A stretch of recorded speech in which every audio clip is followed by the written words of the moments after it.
Jean-Pierre Foucault, né le 23 novembre 1947 à Marseille, en France, est l'une des icônes des médias français, célèbre pour son rôle d'animateur de radio et de télévision.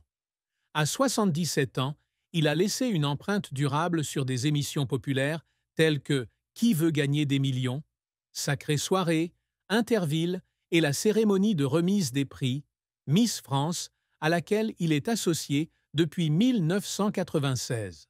Avec sa voix grave, son style d'animation accessible et son professionnalisme rare, Foucault fait partie intégrante de la culture du divertissement français depuis plus de 5 décennies.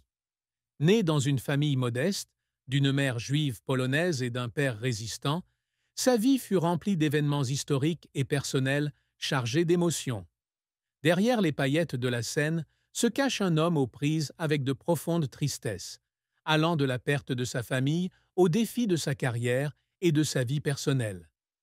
La vie de Jean-Pierre Foucault est une histoire de persévérance, de passion et de capacité à surmonter la douleur pour construire un héritage durable. Pour mieux le comprendre, nous devons explorer la plus grande tristesse qu'il a façonnée, ses hauts et ses bas dans sa carrière, une triste fin dans sa vie, ses histoires d'amour et de mariage, les secrets qu'il a gardés cachés, les réalisations auxquelles il aspirait, les mots de sa famille sur sa tristesse et le sens du voyage qu'il a traversé. Né à Marseille, dans une famille marquée par l'histoire, Jean-Pierre Foucault a grandi entouré d'histoires de guerre et de survie miraculeuses. Sa mère, Paula Leska, était une juive ashkénaze née en Pologne, qui a échappé à la Shoah grâce à la protection de son père, Marcel Foucault, un courageux résistant. Marcel, importateur de fruits et légumes, a rejoint la Résistance en 1941 et a reçu à titre posthume le titre de citoyen parmi les nations en 2009 pour avoir sauvé la vie de nombreux Juifs, dont les petits-enfants de Paula. Mais la plus grande tristesse dans la vie de Jean-Pierre fut la mort tragique de son père en 1962, alors qu'il n'avait que 14 ans. Marcel fut assassiné à Alger de 2 balles dans le dos, dans des circonstances mystérieuses qui ne furent jamais élucidées. Cet incident a non seulement emporté son père, mais a également laissé à Jean-Pierre une blessure incurable, ainsi que des questions obsédantes sur la raison et le coupable. Il a un jour confié qu'il avait l'impression d'avoir perdu une partie de lui-même, et cette douleur est devenue encore plus profonde lorsqu'il n'a pas pu trouver la vérité, même après un voyage à Alger en 2004 pour chercher des indices. Cette tristesse ne s'arrête pas à la perte personnelle, mais se propage également à travers les pressions professionnelles. En tant que l'un des présentateurs les plus célèbres de France, Foucault a toujours été confronté à de grandes attentes de la part du public et des médias.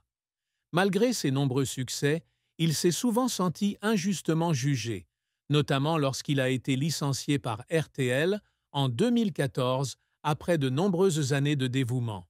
Cet événement lui a donné le sentiment d'être trahi, comme si ses efforts n'étaient pas appréciés. Dans une interview de 2021, il a admis qu'il y avait des moments où il se demandait s'il était vraiment aimé pour son talent ou simplement pour son image à l'écran. Sa santé était également source de tristesse, notamment après 2 crises cardiaques en avril 2024, qui l'ont laissé face à la fragilité de la vie. La plus grande tristesse de Jean-Pierre Foucault fut donc une combinaison de la perte de son père, de blessures professionnelles et de moments de confrontation avec ses propres limites. La carrière de Jean-Pierre Foucault fut un long voyage, d'un jeune homme enthousiaste de Marseille à une icône de la télévision nationale. Il débute sa carrière en 1966, à l'âge de 19 ans, comme présentateur à Radio Monte-Carlo, RMC. Avec sa voix engageante et son style naturel, il se fait rapidement remarquer et rejoint Europe en 1967 pour présenter le journal télévisé. Les années 1970 marquent un tournant lorsqu'il entre à la télévision, en commençant par Ring Parade, sur Antenne 2 en 1976, sous la houlette de Guy Lux. En 1980, il rejoint TF1 où il devient un visage familier d'émissions comme Dimanche en fête ou l'Académie des Neufs. L'apogée de sa carrière survient à la fin des années 1980 avec Sacrée Soirée. 1987 à 1994, une émission de variété qui attire des millions de téléspectateurs chaque semaine grâce à sa combinaison d'entrevues, de musique et d'histoires touchantes. L'émission lui a non seulement apporté la célébrité, mais lui a également valu le prix 7 d'or du meilleur présentateur en 1993. Les années 1990 et 2000 ont vu Foucault continuer à briller. Il a animé Interville 1995 à 1999, une émission de compétition interurbaine, et Qu'est-ce qui a attiré l'attention de millions de personnes 2000 à 2019, la version française de Qui veut gagner des millions? Avec la célèbre réplique Est-ce votre réponse finale? L'émission est devenue un phénomène culturel, consolidant son statut comme l'un des animateurs de talk-show les plus appréciés.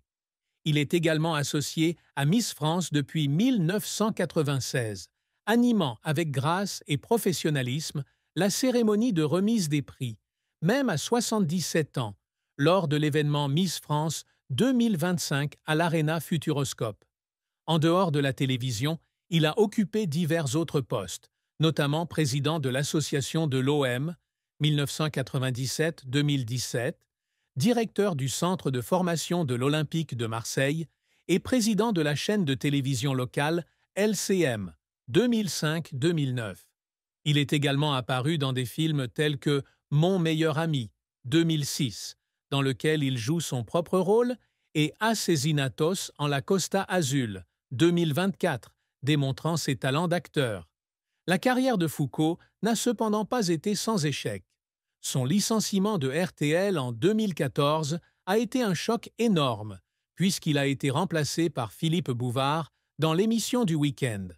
Il évolue vers un rôle de contributeur pour les pieds dans le plat sur Europe 1, mais ce rôle ne suffit pas à compenser son sentiment d'être mis à l'écart. La chaîne LCM, dont il était le président, n'a pas réussi à atteindre ses objectifs et a cessé ses activités en 2009, le laissant confronté à des critiques sur ses compétences en gestion. Certaines émissions, comme Zone Rouge, 2006, la version française de The Chair, n'ont pas réussi à attirer le public et ont été rapidement annulées. Ces échecs l'ont amené à affronter les doutes du public, notamment lorsque certains pensaient qu'il avait dépassé son apogée à plus de 60 ans.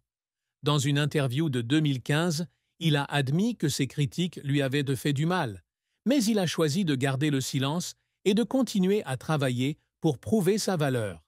Les efforts de Foucault étaient souvent accompagnés de moments d'émotion. Lors de la préparation de Sacrée Soirée, il a travaillé sans relâche pour s'assurer que chaque épisode soit parfait. Et après un enregistrement spécial avec des invités comme Charles Aznavour, il a fondu en larmes de fierté dans les coulisses. Lors de son licenciement de RTL, il a passé des heures à écrire son autobiographie Le modèle américain, 12-15, pleurant en se remémorant ses jeunes années et la douleur de la perte de son père. Présentateur de Miss France 2024 quelques mois seulement après sa crise cardiaque, il a dû concentrer toute son énergie à rester en forme.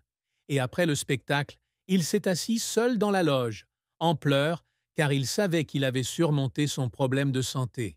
Ces moments ne témoignent pas seulement de son dévouement, mais montrent également son cœur sensible, trouvant toujours des moyens de surmonter les difficultés pour atteindre le public. La fin la plus triste de la vie de Jean-Pierre Foucault fut un voyage à Alger en 2004 pour se renseigner sur la mort de son père, mais sans trouver de réponse. Accompagné de sa compagne Evelyne Jarre et d'un photographe, il retourne sur les lieux de l'assassinat de son père, espérant trouver des indices ou au moins du réconfort. Il a parcouru les rues où son père avait travaillé, rencontrant des gens qui étaient peut-être au courant de l'incident, mais toutes n'étaient que des histoires vagues. Une théorie est que Marcel a été tué par des partenaires commerciaux qui craignaient qu'il ne découvre une fraude financière. Une autre théorie est qu'il a été confondu avec quelqu'un d'autre. Malgré ses efforts, Foucault revient en France, la tête vide et le cœur lourd, comme il le décrit dans une interview de 2004. Le voyage non seulement ne lui a pas apporté la vérité, mais a également ravivé la douleur de son enfance, lui donnant l'impression d'avoir perdu son père une deuxième fois. Cette triste fin devient d'autant plus déchirante lorsqu'il réalise qu'il ne connaîtra jamais la vérité. Dans son autobiographie, il écrit qu'il aurait aimé pouvoir parler à nouveau à son père, pour lui demander de parler de ses rêves et de ses peurs. Cet événement n'est pas seulement un chapitre déchirant, mais aussi un rappel de la fragilité de la vie et des mystères qui ne peuvent être résolus. Même s'il a trouvé la paix plus tard, le regret de son père et le voyage sans espoir à Alger sont restés une cicatrice dans son cœur, comme une chanson triste qu'il ne pouvait s'empêcher d'écouter. Amour et mariage de Jean-Pierre Foucault est une histoire d'endurance, mais non sans défi. Il est en couple avec Évelyne Jarre, une ancienne hôtesse de l'air, depuis 1983, après l'avoir rencontrée sur un vol. Leur amour a commencé comme un coup de foudre, et dès lors, Évelyne est devenue une compagne indispensable, souvent présente sur le tournage et le soutenant dans les grandes décisions. Ils ne se sont jamais mariés, mais leur relation, qui a duré plus de 4 décennies, témoigne de leur profond engagement. Ensemble, ils ont construit une famille recomposée avec Virginie, la fille de Foucault issue